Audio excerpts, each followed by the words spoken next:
아멘. 네, 우리 마지막에 아이들이 나갈 때 찬양을 너는 시냇가에 심은 나무라 축복하면서 아이들을 보면서 찬양하셔야 됩니다. 이제 가사를 외우시고 앞에 거 보지 마시고 아이들 가면 이렇게 봐주면서 축복해 주시면 감사하겠습니다. 잘 하실 수 있으시겠죠? 네, 다음 주부터는 큰 소리로 하시기를 바랍니다. 우리가 지금 계속해서 하나님이 어떤 분이신지, 하나님께서 자기 자신을 나타내 보여주신 바로 이 계시해 주신 그 내용을 우리가 살펴보고 있습니다.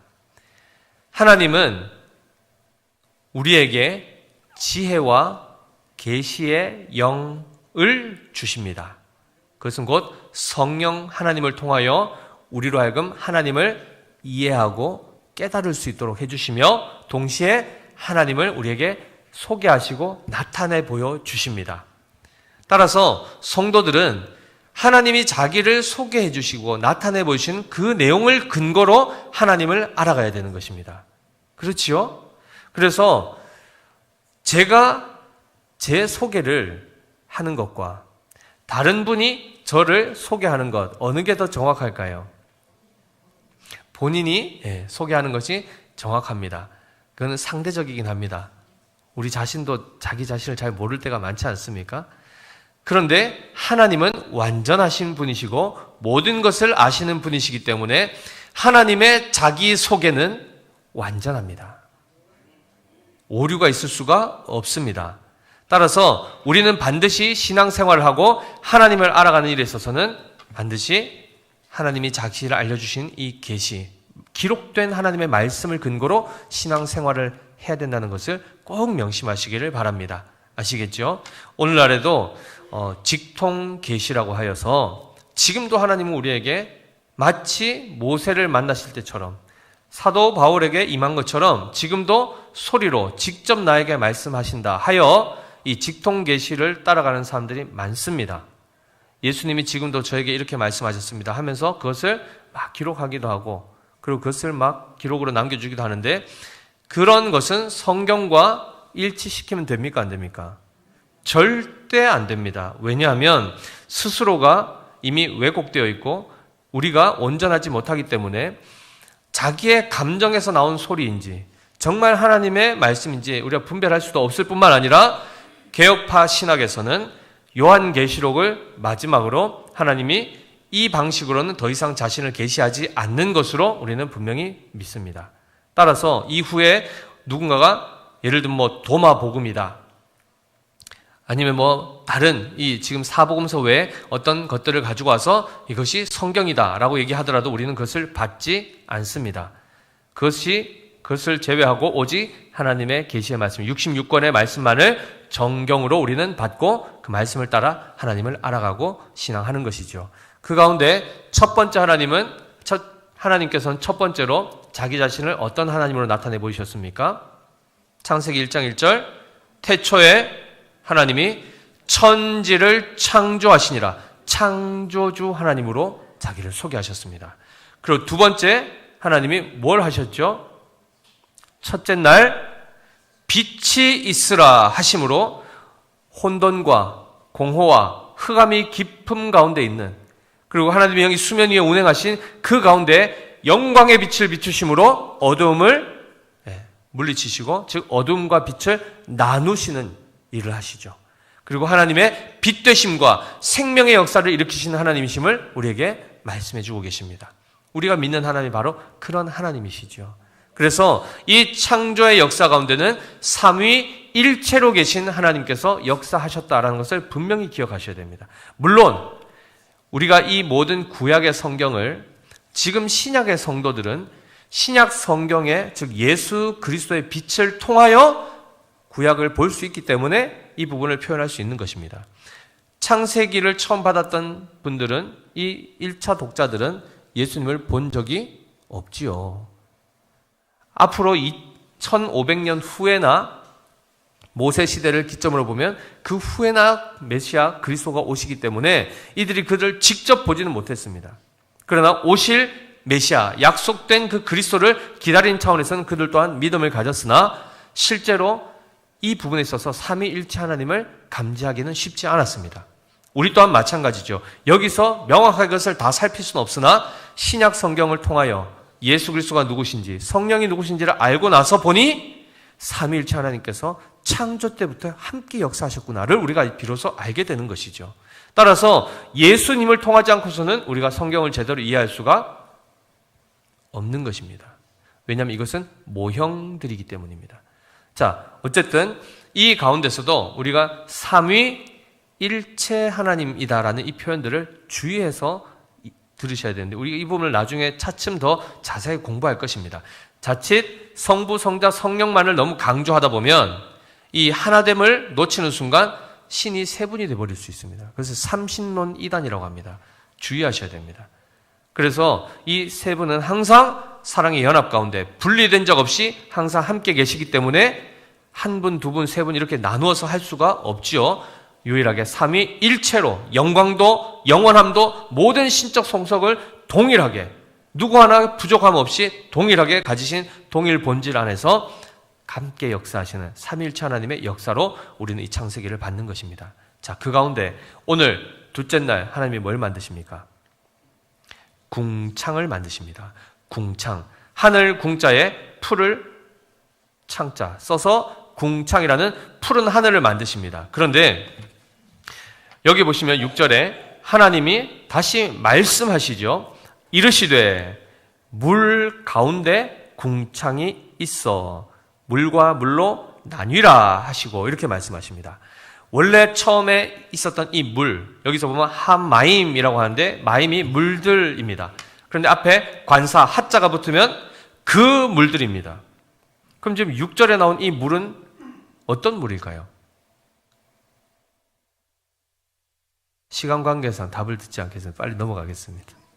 1장 2절에 나왔던 하나님의 영은 수면 위에 운행하시니라 할 때 수면이 나왔죠. 물의 표면, 물의 가장 바깥쪽, 즉 성령 하나님께서 온 우주를 품고 계시는 그 표현을 할 때에 물이라는 표현을 했습니다.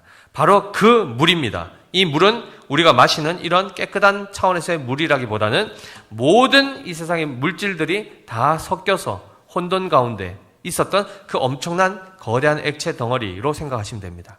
출렁거리는. 그런데 그 물 가운데에 궁창을 하나님이 만드십니다. 자, 이렇게 했을 때 이 궁창이라 하는 것을 나중에는 다른 말로 하늘이라고 표현을 했죠.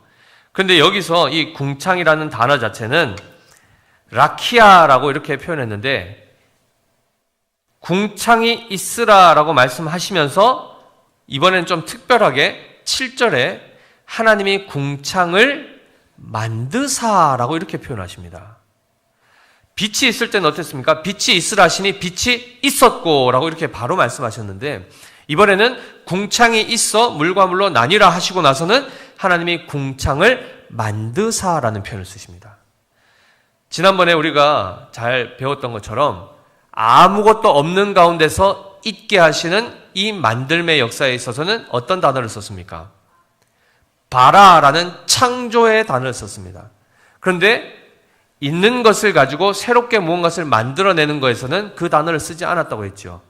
기억하십니까? 혹시 그때 어떤 단어를 썼습니까? 아사라는 단어를 썼습니다. 바로 이 아사라는 단어가 7절에 지금 나오고 있습니다. 한마디로 하나님께서 이미 하늘과 땅을 전체적으로 개괄적으로 창조하신 것을 말씀하시며 구체적으로 첫째 날, 둘째 날 무엇을 이루어가고 계신지를 보게 하시는데, 이 하늘에 대해서는 있던 그 재료 가운데 하나님께서 그것을 가지고 지금 새로운 것들을 만들어가고 계십니다. 그 중에서 보십시오. 아까 우리가 사진에서 본 것처럼 지구가 있으면 지구 표면에 물이 있습니다. 그것을 우리는 바다라고 이렇게 표현하기도 하는데, 구체적으로 이 바다와 육지가 분리되는 것은 다음 주에 살펴볼 것입니다. 어쨌든 지금 그것이 섞여 있는 상태로 이미 이 지구라는 것이 형성이 되어 있었고, 그리고 그 위에 뭐가 있는 겁니까? 궁창, 하늘이 존재하는 겁니다. 공간이.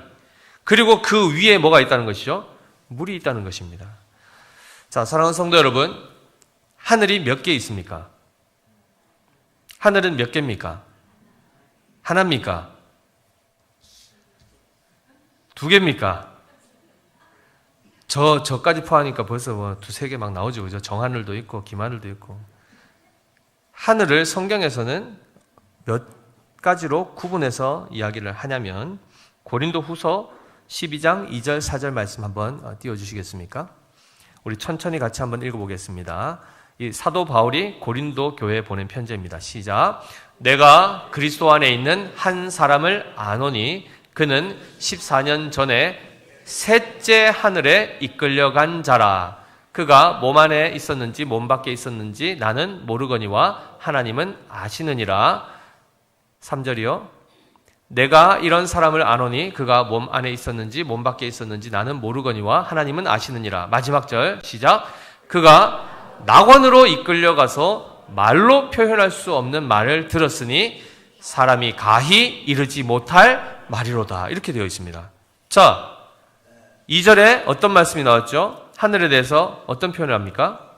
셋째 하늘이라고 합니다. 그럼 지금 하늘이 몇 개입니까?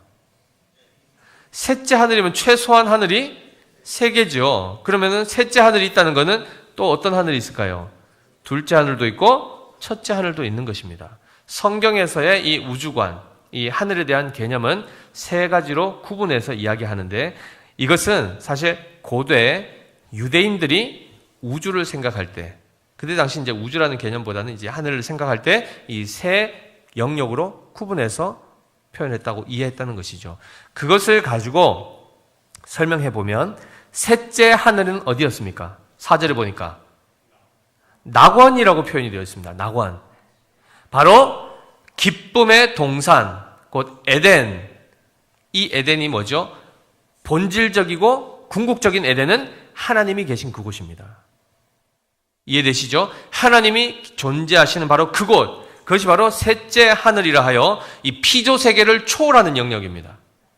자, 그러면은 그 셋째 하늘 안에, 피조 세계 안에 둘째 하늘은 뭘 얘기하는 걸까요? 바로 이 우리가 보는 이 지구, 우리가 사는 이 지구의 이 대기권을 넘어선 우주 공간을 둘째 하늘이라고 이해를 하는 겁니다. 즉 별들이 있고 하는 그 공간이죠. 은하수가 있고 하는. 그 다음에 첫째 하늘이 바로 우리가 지금 눈으로 보는 지구 안의 대기권, 이것을 첫째 하늘로 보는 것입니다. 그래서 기본적으로 우리가 유대적 사고를 좀 이해한다면은 그들이 무슨 천체 망원경이 있어가지고 지구 밖을 봤겠습니까? 아니면 로켓을 띄워가지고 우주선을 가지고 밖에서 지구를 본 적이 있겠습니까? 없지요. 그런데 사도 바울만 하더라도 모세가 벌써 이미 이 하늘들에 대해서 복수로 이야기했고, 사도 바울도 1500년 후에 모세 이후에 그가 환상 가운데 셋째 하늘에 끌려 올려가서 낙원을 보고 왔지 않습니까? 요즘에도 자꾸 천국 봤다 이런 분들이 있는데 그 다 직통계시 이런 분들입니다. 그 절대 따라가지 마십시오. 그냥 성경대로 믿으시면 됩니다. 어쨌든 이 사도 바울이 보았던 것, 그리고 그 낙원을 경험하고 왔지 않습니까? 그런 차원에서 이 지구의 하늘과 우주에 대한 개념과 그것을 넘어선 하나님이 계신 곳, 이렇게 해서 그들은 하늘에 대한 이해를 가지고 있었던 것입니다. 자, 그런데 중요한 것은 우리가 이 땅 가운데 이 하늘 아래의 물과 하늘 위의 물, 그 공간이라는 지구에서 지금 살고 있죠. 여기서 우리는 영원히 살 존재입니까? 우리는 이 땅에서 영원토록 사는 겁니까? 그렇지 않습니다. 우리가 최종적으로 이르게 될 곳이 어디입니까? 하늘나라, 하나님 나라. 바로 하나님이 계신 바로 이 낙원이라고 설명되어 있는 바로 이곳으로 우리는 가게 되는 것이죠. 그것을 요한계시록이나 다른 예언서에서는 새 하늘과 새 땅이라는 표현을 씁니다. 하나님께서 결국은 이 하늘을 만드시고 물과 물로 나누게 하시는 이 공간을 만드신 건 결국 우리를 그곳에 거하게 하시는 목적으로 이것을 만드셨고, 이것 또한 하나의 예표요 모형으로서 궁극적으로 우리가 이루어야 될 곳이 하나님 나라라는 것을 알려주시기 위하여 이 모든 것들을 지으셨다는 것입니다. 따라서 하나님 나라가 이 땅 가운데 임하고, 특별히 창세기를 통하여, 이 창조를 통하여 하나님은 결국 하나님의 구원 역사들을 하나하나 다 보여주고 계시다는 것입니다. 자, 그런데 한 가지 생각해 보십시오. 하늘 위에, 즉 궁창 위에 물이 있다면 물이 어떤 형태로 있는지 우리가 과학적으로 증명하기가 쉽습니까? 어렵습니까? 예를 들면 그것이 지금도 존재한다 그러면 로켓이 막 공기를 공중으로 뚫고 가다가 물층을 한번 지나면서 세차하듯이 한번 세차하고 나갈 거 아닙니까? 그런데 지금 로켓을 쏘았는데 그런 경우를 지금 못 보고 있죠. 그죠? 그냥 대기권을 지나, 즉 물론 수증기층이 있는 구름, 이런 수증기층을 지나죠. 그리고 나서 아무런 중력도 미치지 못하는 진공 상태의 우주로 나가지 않습니까? 자, 그럴 때에 지금은 이미 그 물층 자체가 사라졌고 파괴되었기 때문에 그것을 찾아볼 수가 없습니다. 유추하기도 어렵죠. 그러나 그렇다 하여 그것이 원래부터 없었다라고 우리는 볼 수 있을까요? 지금 없다 하여 원래부터 없었다라고 할 수 있습니까? 없지요. 원래 존재하지 않는 것들이 있을 수 있습니다. 그걸 가지고 우리가 있다라고 얘기하는 것이 허상이죠. 우상은, 즉 다른 신은 있습니까? 없습니까? 하나님 외에. 없는데 있다라고 하는 것은 실제로 있는 겁니까? 아니죠. 그렇기 때문에 그것을 허상, 헛개비 우자를 써서 우상이라고 이야기하는 것입니다. 그런 것이 있는가 하면 실제로 있는데 우리가 없다 하는 것이 있죠. 많은 사람들이 하나님을 없다라고 합니다. 존재하시는데 없다라고 하는 경우도 있죠. 근데 우리는 어떻게 해야 됩니까? 보이거나 보이지 않거나 성경을 통하여 있다라고 하는 것은 우리는 있다고 믿는 것이고, 성경이 없다라고 하는 것은 없다라고 믿어야 되는 것입니다. 그런 차원에서 보면 최초에 이 지구가 형성될 때 하늘 위에 물층이 있었다는 것입니다. 어떤 형태로 있었는지 우리는 과학적으로 알 수가 없습니다. 본 적이 없기 때문에. 그러나 분명히 우리는 성경대로 신앙할 때에 유대 사고적으로 그 우주관을 가지더라도 실제로 지금 과학을 통해서 우리가 검증된 것처럼 지구에 이 하늘이 있고 우주라는 공간이 있고 그것을 넘어선 하나님이 계시는 바로 이 하나님 나라, 하늘나라가 있다는 것을 우리는 성경을 통하여 깨닫게 되죠. 역사가 오래됐다 하도록 동일한 신앙 고백 안에 우리는 있게 되는 것입니다. 우리가 조금 더 선명하게 본다 할지라도 지금 보는 것 때문에 지금 없다 하여 그것을 과거에 없었다라고 하면 안 된다는 것이죠. 자, 그런 차원에서 하나님이 위의 물과 아래 물로 정확하게 나누십니다. 섞이지도 아니하고 혼합되지도 않도록. 하나님께서 지금 창조를 통하여 역사하시는 걸 보십시오. 어둠을 몰아내시죠. 혼돈 가운데 있던 것, 섞여 있던 것들을 하나하나 구분하셔서 원래 자리로 돌아가게 하십니다. 원래 자리에 있게 하십니다. 이것이 하나님이 무질서 가운데 질서를 만드신 하나님이십니다. 그걸 보시고 뭐라고 하시죠? 보시기에 좋았더라라고 말씀하시는 것이죠. 물론 오늘 본문 둘째 날에 있어서는 그 표현이 나오지는 않습니다. 그러나 전체적으로 다 만드시고 나서 결국은 최종적으로 다 말씀하시죠. 좋았더라. 자, 이 물과 물로 나뉘어지는 이 중간, 이 공간, 이것을 하늘이라 부르고 났을 때에 그 하늘은 비어 있습니까? 무엇인가로 채워져 있습니까? 지금 보시면 채워져 있습니까? 비어 있습니까? 비어 있지요. 비어 있는데 실제로 여기에는 아무것도 없습니까? 왜냐하면 공중의 새나 이런 건 뒤에 만드시지 않습니까? 이 지금 공간을 만드셨는데 이 공간 안에 아무것도 없습니까? 뭐가 있죠? 수분도 있고 산소도 있고 여러 가지 공기들이 있지 않습니까? 눈에 보이진 않지만 공기가 존재합니다.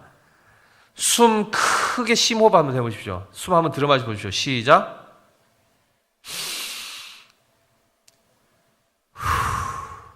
자, 이 한 번 들어 마셨을 때 얼만큼 들어 마시셨습니까?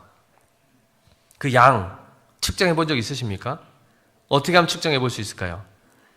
풍선 불어보면 되지 않습니까? 했을 때 이만큼 커지겠죠? 요만큼 들어 마신 겁니다. 자, 그럼 보십시오.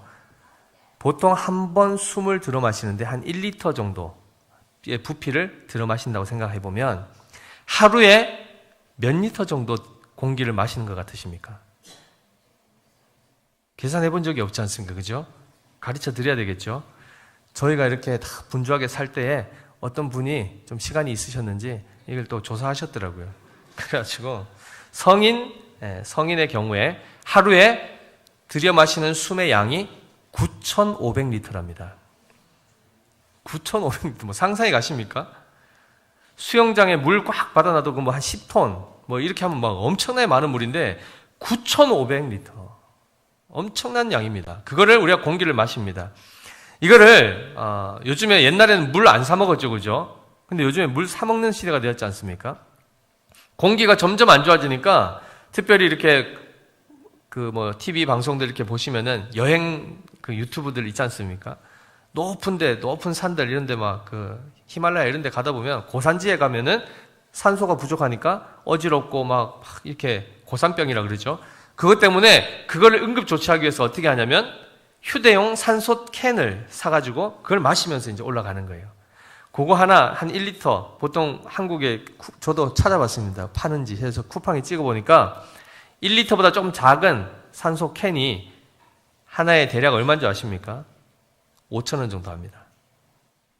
1리터. 그러니까 860ml가 4,000 얼마 했으니까 그 정도 되겠죠? 칙 뿌리면서 하면서 이제 좀 맑은 정신도 오르고 하는데 9,500리터. 그러니까 이 통을 9,500개를 사면 얼마인 줄 아십니까? 하루 숨 쉬는데 필요한 거를 지금 돈 주고 살려 그러면 5천만 원이 필요합니다. 충격이죠. 충격이지 않습니까? 지금 물값이 기름값하고 좀 비슷하지 않습니까? 기름 1리터에 1,600원 막 하면은 물도 비싼 거 에비앙 프랑스 이거 또 광고 아닙니다. 자, 몇천 원씩 하지 않습니까? 그런데 이 공기가 하나님께서 궁창이 있으라 말씀하시는 그 비어있는 공간, 그냥 물과 물만 분리된 것처럼 보여지고 아무것도 없어 보이는 그 공간에 하나님이 공기를 채우십니다. 그리고 그 공기를 모든 사람에게 값없이 매일 채워주십니다. 그것을 마시도록, 그것을 누리도록, 그리하여 그 숨을 들이마시고 내뱉고 하면서 살아갈 수 있도록 하나님께서 이 부분을 만드셨다는 것입니다. 지금 몇 번 숨 쉬셨습니까? 2번. 10,000원 벌었습니다. 10,000원 벌었습니다, 벌써. 이 엄청나게 값을 지불해야 될 이것을 하나님은 은혜로 우리에게 지금 매일매일 공급하고 계십니다. 하늘을 보시면서 이 궁창을 보시면서 그냥 단순히 원래부터 있었겠지. 오늘 날씨가 왜 이렇게 흐리노? 이렇게만 그냥 판단할 것이 아니라 이 하늘을 지금 누가 지으셨다는 겁니까? 하나님이 직접 만드셨다는 것입니다. 놀랍게도 이 욥기에 28장 24절 27절에 보면 이 하늘을 지으시고 그 안에 이제 모든 것들이 이렇게 되어지는 것들을 표현해주는 말씀이 나오는데요. 같이 한번 읽어볼까요? 시작. 이는 그가 땅끝까지 감찰하시며 온 천하를 살피시며 바람의 무게를 정하시며 물의 분량을 정하시며 비 내리는 법칙을 정하시고 비 구름의 길과 우레의 법칙을 만드셨음이라.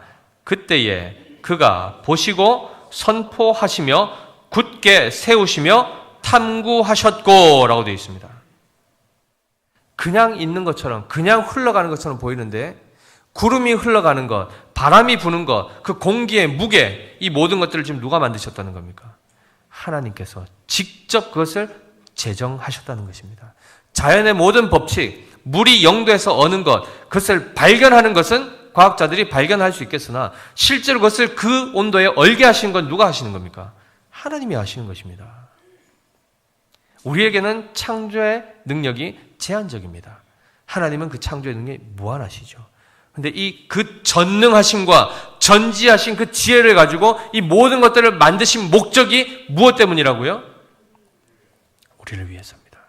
우리가 살 수 있는 공간을 예비하시고 그것을 손수 하나하나 만드시고 지으셔서 거기에 그것이 다 완성되었을 때 그 다음에 어떻게 하시죠? 사람을 지으십니다. 놀랍죠? 우리를 하나님께서 써먹기 위해서 하나님이 마치 뭔가 이렇게 귀찮아가지고 그냥 일꾼 부리듯이 그렇게 우리를 종부리듯 하기 위해서 우리를 지으시지 않으셨습니다. 둘째 날 지으신 바로 이 하늘, 이 하늘에 대해서 시편 19편 1절은 이렇게 말씀합니다. 하늘이 하나님의 영광을 선포하고 궁창이 그의 손으로 하신 일을 나타내는도다. 지금 우리가 보는 이 궁창이 뭘 하고 있다고요? 아무 소리도 들리지 않아 보이지만 하나님의 영광을 지금 선포하고 있답니다. 하늘을 보는 순간 하나님께서 그 궁창을 손으로 하나하나 일일이 펴서 지은 것처럼 그렇게 만드셨다는 하나님의 손길을 드러내고 있다는 것입니다. 시편 148편 4절에도 이렇게 말씀합니다. 같이 읽어보겠습니다. 시작. 하늘도 그를 찬양하며 하늘 위에 있는 물들도 그를 찬양할지어다 라고 얘기하고 있습니다. 자, 여기서 보면은 하늘 위에 있는 물, 아까 보았죠? 지금은 노아의 홍수 이후에 어떻게 변형되었는지 우리가 다 헤아릴 수 없지만 어쨌든 그 하늘에 있는 물들도 누구를 찬양한다고요? 하나님을 찬양하는 것이요. 그리고 첫 줄에 나왔던 앞쪽에 뭐라고 되어 있습니까? 하늘도라고 하니까 이것이 첫째 하늘과 둘째 하늘 개념으로 생각하면 우리가 지금 살고 있는 이 지구에 있는 하늘과 온 우주 전체가 다 하나님의 영광을 찬양한다는 것입니다. 사랑하는 성도 여러분, 모든 피조물들은 그저 그냥 아무런 의미도 없고 그저 그냥 자연의 법칙에 따라서 그저 흘러가는 것처럼 보이지만 하나님의 관점을 가지고 하나님의 창조를 아는 자들은 그것이 그렇게 되는 것이 아니라 그들이 지금도 하나님의 영광을 선포하고 그의 영광을 찬양하고 있다는 사실을 기억하셔야 됩니다. 누구만 안 하고 있죠? 타락한 인간만 안 하고 있습니다. 그런데 누가 지금 찬양하고 있습니까? 부패하고 타락했던 우리였으나 거기서부터 구원함을 받아 새로 그리스도의 빛을 비춤을 받아 믿음을 가지고 하나님을 보게 된 자들, 지혜와 계시의 영을 통하여 하나님을 알게 된 자들은 하나님의 영광을 찬양합니다. 아멘이시죠? 바로 그 존재가 우리입니다.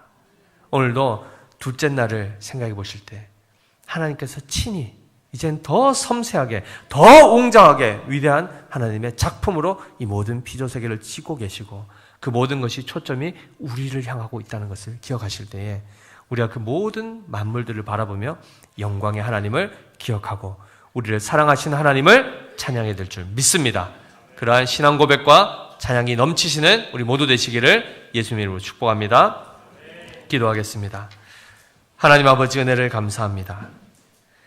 하나님은 지혜로우시기가 무궁하시며 능력이 무한하신 줄 믿습니다.